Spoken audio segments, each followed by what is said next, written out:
我的婚姻價值觀導致我現在都無法結婚，包括我和我離過婚的朋友去講這件事的時候，他們也高度認可我對於婚姻的一種理解。你像俗話說得好就是男怕選錯行，女怕嫁錯郎。但是如果說錯誤的婚姻，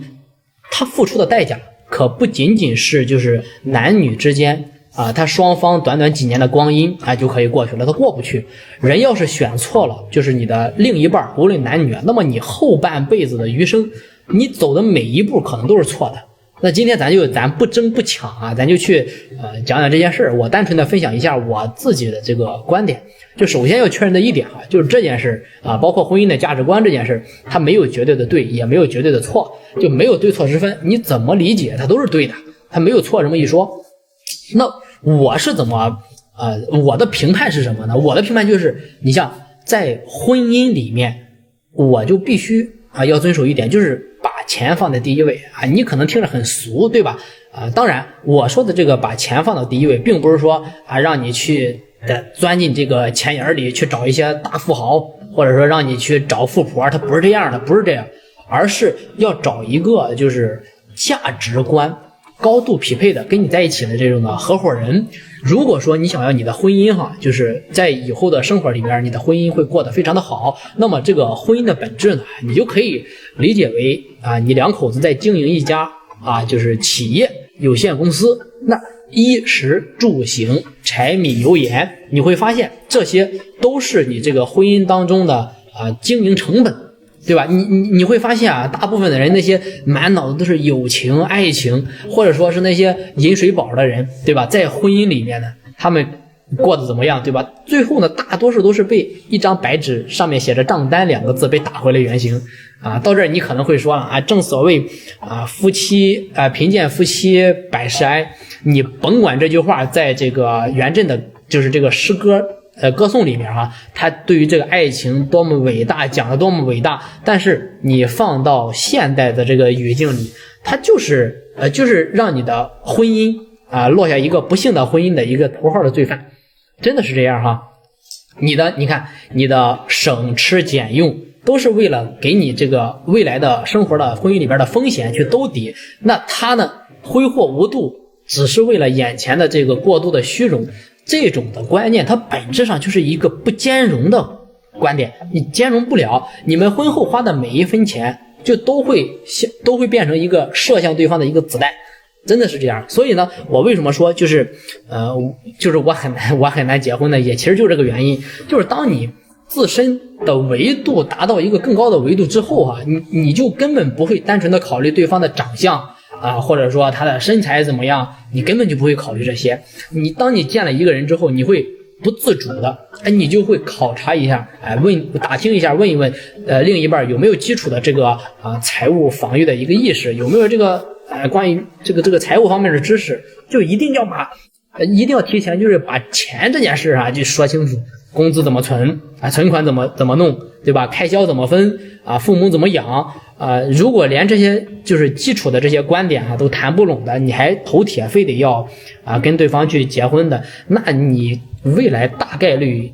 沒錯的情況下應該大概率跳的是個火坑那這個財務呢只是其中的我感覺是最小的一部分這個很簡單。其次最重要的是看父母的德行，就是看父母正常的品德和德行，它就是看子女的一个本質，這個你不用犟，真的是這樣。你別信那些鬼話，什麼我會為了你而改變的鬼話，這都是鬼話，這都騙傻子的，怎麼可能啊？誰都為了誰改變不了誰，誰也不會為了對方而改變自己，它不可能。就算有我不能說沒有就算有，它可能也是個神話故事很少很少，幾率不足 0.1%。一個人的就是原始的這種基因和自己活了20多年的一個環境的烙印，對吧？是你幾句這個甜言蜜語是你這個愛情就能夠重寫他的基因和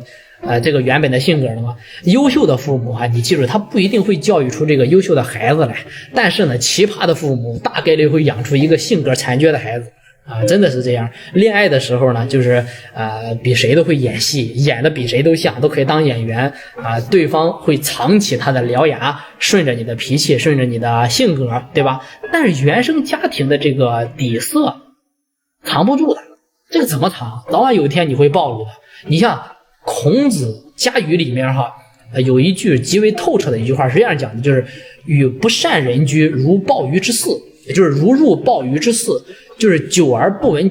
其臭啊，一語之化也。這麼一句話，意思其實也很好理解，就是原生家庭呢，就像那個鮑魚之肆，他的父母呢，就是和他的相處模式，就是在他的潜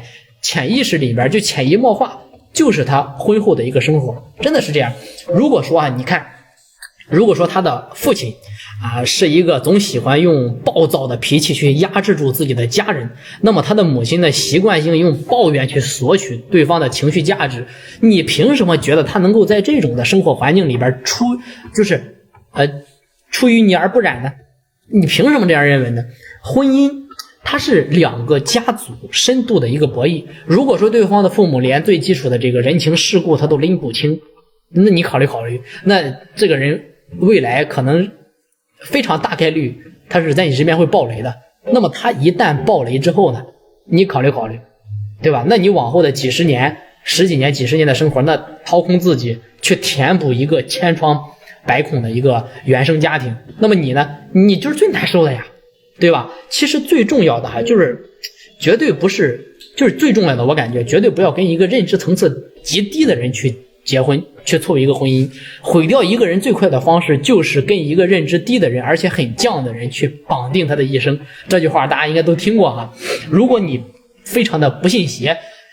你也沒必要不信邪，因為大部分的前輩已經用血驗證了這件事了。真的，大多數遇到這種事死犟的都是頭破血流。在成年人的世界裡，認知差就是一個所謂的降維打擊，你可以這樣理解。當然我說的這個認知低，它不是說你學歷不夠，文憑不高不會寫字不會讀書，不是這個，這個根本就不叫認知低，這個都不是回事兒。認知低是什麼？認知低是一種極其可怕的特性。那這個特性來自於什麼？來自於高度自戀且蠢如豬的，就是而且呢還不自知。就這句話，高度自戀卻蠢如豬，而且還不自知。互聯網上有一種說法，這種人叫什麼？叫 NPD 人群，說的就是他們。莊子秋水中我記得曾經說過一句話，就是井蛙不可以魚與海者居於虛也那夏蟲不可以魚與冰者它是捕於食也，也很好理解，非常簡單。就是說你看一個井底之蛙，他理解不了什麼是天空和大海一個夏蟲，小小的蟲子夏蟲，他也不懂什麼叫冰凍3尺的寒冬他不理解。你看認知低的人永遠都覺得自己是真理的化身，就是光的存在，結果呢行事不介一切，就是不顧一切後果，搞出一堆爛攤子，到最後還讓你收場。其實最常見的一種就是在各位的生活裡面，你身邊肯定有這樣的人，肯定有，跑不了。你看他明明沒有本事，明明不長腦子，但是非要借錢去創業，借錢去投資，借錢去做項目，結果呢你勸他腳踏實地安安穩穩的，他罵你鼠目寸光，最後呢高額的負債比他的樓層都高，吃飯都費勁，混不上一口水喝，到頭來呢還要去埋怨你沒給他支持，你不支持他我怎麼可能會成功呢？從頭到尾你都打壓我，對吧？一直這樣說。那如果說你跟這樣的人生活在一起，你想想你的這個精神壓力會一點的給你抽乾，就跟那個對吧，一點給你抽乾，你會每天都在為他的愚蠢而擦屁股，你自己過不了你的生活，他呢兩手一攤，覺得全世界都是欠他一樣的，就很欠的一個樣子，真的。但是你們卻忘記了一件事各位，你不是救世主你是救世主嗎？你不是你沒這個義務那既然你不是救世主，那麼收起你自己這個聖母心，你不是救世主，你弄這個聖母心幹嘛？你就要記住這個認知一旦固化掉，這一輩子他都無法改變的，很難改變不了。我再說句難聽的話你唯一能夠做的就是及時止損，這撒腿就撤，趕緊撤離，對吧？反正你就記住一句話，就最頂級的伴侶一定是要有自知之明的，這句話非常的重要。什麼叫自知之明？你既然改變一個人是上帝的工作，那麼成年人最大的自律就是冷酷做篩選。我改變不了，但是我可以選擇你千萬不要去奢望去找一個毫無瑕疵的一個聖人，不存在的，哪有這種人呢？畢竟人性都是趨利避害的，人不為己，天誅之地滅嘛，對吧？你能夠遇見一個清楚自己是幾斤幾兩的人，其實就是祖墳冒青烟燒高香了，祖上積德，真的是知人者智，自知者明嘛，对吧？能遇到這樣的一個人，你就祖墳冒青煙，我認為就你一定要相信哈。就是我相信你們一定肯定也見過那些一门心思當老板、當創業、当大老板，結果呢把裤衩虧的都沒了，這種賭徒就算你沒有見過，你肯定也聽過，身邊肯定有這樣的人。還有那些被理財騙的、忽悠的、傾家蕩產的這些蠢貨，都怪什麼？怪誰？誰都不能怪，怪就怪一點，就是怪就怪他自己不自量力，而且還看不清楚自己，覺得自己是聖人，無所不能，其實就是個蠢豬。对吧？有自知之明的人呢，最大的優點是什麼？其實沒有多大優點，最大的優點就是我能腳踏實地的去做一件事兒。當然你們可以去讀一讀这個曾国藩他是怎麼給自己的子女選嫁的，怎麼娶媳婦的，怎麼對吧？給自己的子女選婚姻的。其實也很簡單，他選擇這個婚姻的時候給子女，他從來不看對方的權勢有多麼滔天或者說對方有多麼錢，他不看這個，他看的是什麼？他看對方的家風是否勤儉，子弟是否知進退就是知曉進退，他只看這個。也正因為他自己有這份就是獨有的別人沒有獨有的這種清醒自知之明，才能夠在這個險惡的就是晚清這個官場當中，然後全身而退。就是一個清醒的人，在巨大的誘惑的面前，他一定是能守住底線的，而且呢，還不會把你的付出當成一個理所應當，就是這樣的。這種基於清醒的認知就是兩個人之間相互的一個體諒，才是婚姻生活中最堅實的一個鎧甲，不透風的一個鎧甲。其實最後我也是有感而發我想给大家討論一個事情這個事情呢，自古以來你看大家都講究門當戶對，但是一直呢卻到現在爭吵到現在，這個話題從未停止過，一直也沒吵出結果來。你說這句話它勢利嗎？那確實勢利，門當戶對，對吧？確實勢利。你說它不對嗎？它也不能完全說不對，它有一定的道理，因為有無數這種前輩，或者說這種經驗，用血的經驗已經證明了，這個它就是維持結盟最牢不可破的一個鐵律，對吧？門當戶對就是這個原則。你看咱們往古代看，你看唐太宗時期我不知道大家讀沒讀過這段歷史皇室握着天下至高權力、至高無上的這種權力，但皇帝呢，非要把自己的公主嫁給當時的這些世家大族，但是遭到对方的集體的嫌棄嫌棄皇家的公主，而且還拒絕了人家這門親事，就是因為他們認為皇家的這個